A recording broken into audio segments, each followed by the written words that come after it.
어떻게 하면 국민들이 복지 혜택을 누리는 걸 당연한 권리라고 느낄 수 있을까요? 제가 생각할 때는 홍보가 제일 중요한 것 같아요. 홍보는 여전히 많이 되고 있는 것 같은데요? 그렇게 생각하세요? 네, 홍보대사도 있고 텔레비전에 굉장히 많이 나오고 그 전철 타고 가다 보면 거기에도 많이 홍보되고 있잖아요. 그런데도 사람들이 내가 복지 혜택의 대상이라고 잘 생각 안 하는 것 같아요.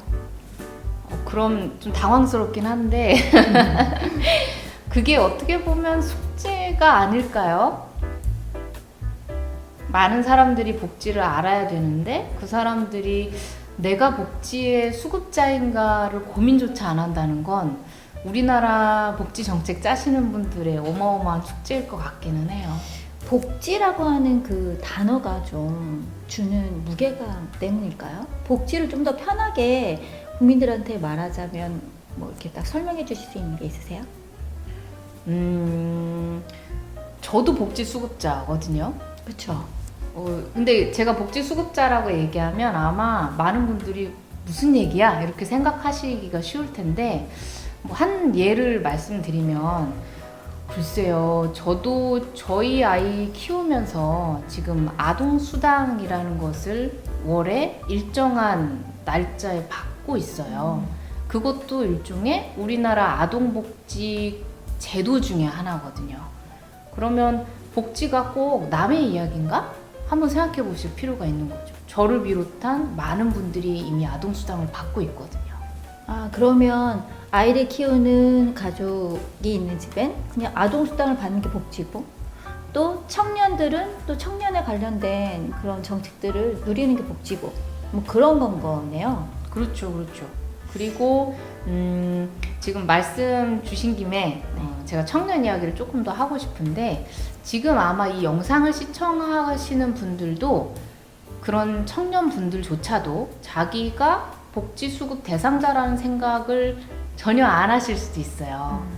그렇지만 지금은 청년, 노인, 아동, 청소년 가릴 것 없이 누구나 사실은 복지 수급 대상자이기 때문에 나에게 그러면 맞는 정책이 뭐가 마련이 돼 있나 이렇게 고민해 보시는 것도 굉장히 중요하고 재미있는 거죠.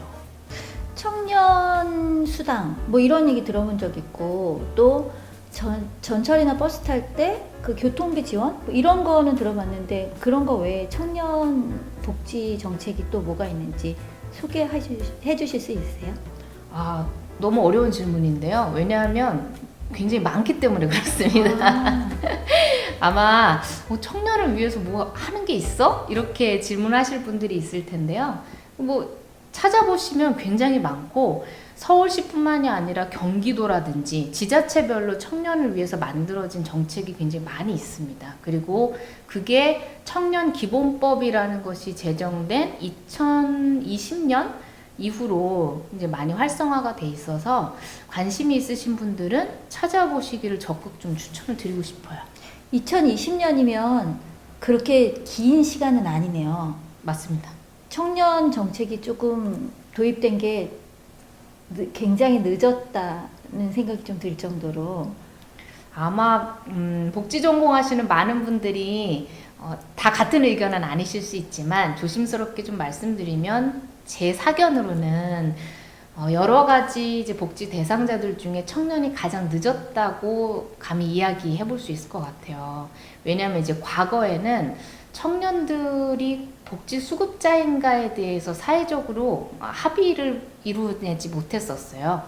왜냐하면 청년층들은 나이가 찼고 교육 과정이 어느 정도 마무리됐기 때문에 사회를 위해서 근로하고 기여하는 그런 의무만을 좀 강조했던 시기가 굉장히 길었거든요. 그런데 이제는 뭐 뉴스 들어보셔서 아시겠지만 청년 고독사라든지 아니면 취업이 굉장히 어렵다, 실업이 이제 쉽게 이루어진다, 이런 여러 가지 문제들에 대해서 사회가 귀를 좀 기울이고 있는 상황이기는 해요. 그렇다 보니까 좀 늦긴 했지만 지금에라도 청년을 위한 여러 정책들이 만들어질 수 있었고 저는 개인적으로 앞으로 더 많이 만들어져야 된다고 생각합니다. 그러면 뭔가 어려움이 생겼을 때 그 어려움을 해결해 주는 걸 국가를 통해서 지원받는 거, 그게 복지인 건가요? 반은 맞고 반은 틀립니다. 왜냐하면 어려움이 있을 때라는 전제를 하는 건 과거의 아주 전통적인 복지 접근을 얘기를 하는 거고요. 이제 우리가 얘기하려고 하는 앞으로의 복지라는 거, 좀 더 성숙하고 진화된 복지라는 것은 문제를 당장 마주하지 않아도 언제든 마주할 수 있는 걸 대비하는 걸 얘기합니다. 그러니까 저 같은 경우도 지금 당장은 열심히 일하고 있어서 경제적으로 크게 아주 큰 어려움은 없지만 혹시라도 내가 장애를 입거나 아니면 다른 어려움 때문에 언제든지 문제가 생길 수가 있겠죠. 그럴 때를 위해서 보험을 일부 낸다든지 아니면 내가 다른 경제적 상황이 됐을 때 나를 위해서 기다려주고 있는 여러 정책들을 나중에 이용해 볼 수 있는 거죠. 그래서 진짜 복지라는 건 반은 어려움이 있을 때, 그리고 반은 어려움이 없지만 내 삶을 좀 더 행복하게 만들어줄 수 있는 거, 이 두 가지를 조합해서 생각해 보셔야 돼요.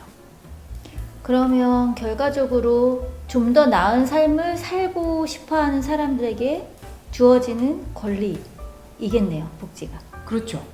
권리라는 표현이 진짜 중요할 것 같아요. 왜냐하면 옛날에는 이게 과연 권리인가에 대해서 많이 고민을 했던 시대가 있거든요.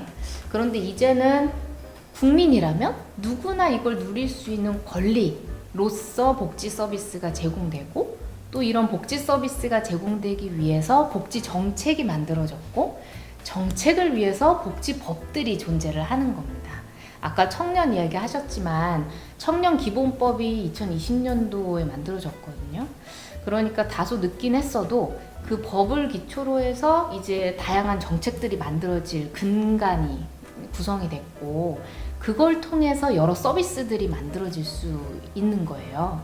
그러니 앞으로가 더 재밌어지지 않겠어요? 어떻게 하면 국민들을 좀 더 행복하게 할 수 있을까를 열심히 더 고민해 볼 수 있는 근거들이 더 많이 만들어졌죠.